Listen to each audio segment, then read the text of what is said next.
Alors maintenant, intéressons-nous à l'ensemble S1, F1. Spoiler. Donc cette fois, c'est l'ensemble des x, y, z, tel que si je multiplie A par le vecteur colonne x, y, z, ben ça ne modifie pas x, y, z, j'obtiens encore x, y, z. On va vérifier la définition d'un sous-espace vectoriel. On commence par prendre le vecteur 0, 0, 0, et la question c'est, est-ce que A fois 0, 0, 0, ça fait 0, 0, 0, 0? On remplace x, y et z par 0, est-ce que l'équation de F1 est vérifiée? Si on multiplie A par 0, 0, 0, comme tout à l'heure, on retombe sur 0, 0, 0, 0. Donc A fois vecteur nul, ça fait vecteur nul. Or, F1, c'est l'ensemble de tous les vecteurs U, tels que A fois U, ça fait le même U. Donc on a bien que le vecteur nul de R3 appartient à l'ensemble F1. Donc la première condition est vérifiée. Maintenant, les deux suivantes, la somme et la multiplication scalaire, vous vous rappelez, en fait, on peut les vérifier d'un seul coup. Donc pour ça, il faut qu'on prenne deux vecteurs, U et V, on suppose qu'ils sont dans F1, donc U c'est x, y, z, V c'est x', y', z', par exemple. On suppose que ces deux-là sont dans F1, on prend aussi un scalaire lambda, et il s'agit de montrer que U plus lambda V, il appartient toujours à F1. Ce qu'on appelle la stabilité par combinaison linéaire, et ça nous permet de faire les deux dernières conditions pour être un sous-espace vectoriel d'un seul coup. U plus lambda V, c'est le vecteur colonne x, y, z, plus lambda fois le vecteur colonne x', y', z'. Est-ce que ça appartient à F1? Pour le savoir, je multiplie U plus lambda V, je multiplie la matrice A par U plus lambda V, par le vecteur colonne U plus lambda V. J'utilise la distributivité du produit, ça me fait A fois x, y, z plus A fois lambda x', y', z'. Je me rappelle que le produit matriciel commute avec la multiplication scalaire, pas avec la multiplication matricielle, mais avec la multiplication scalaire.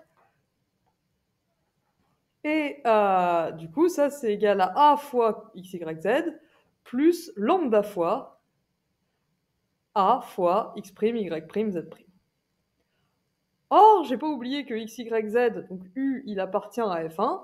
Donc en fait, A fois x, y, z, c'est égal à x, y, z. A fois U, ça fait U, puisque U appartient à F1.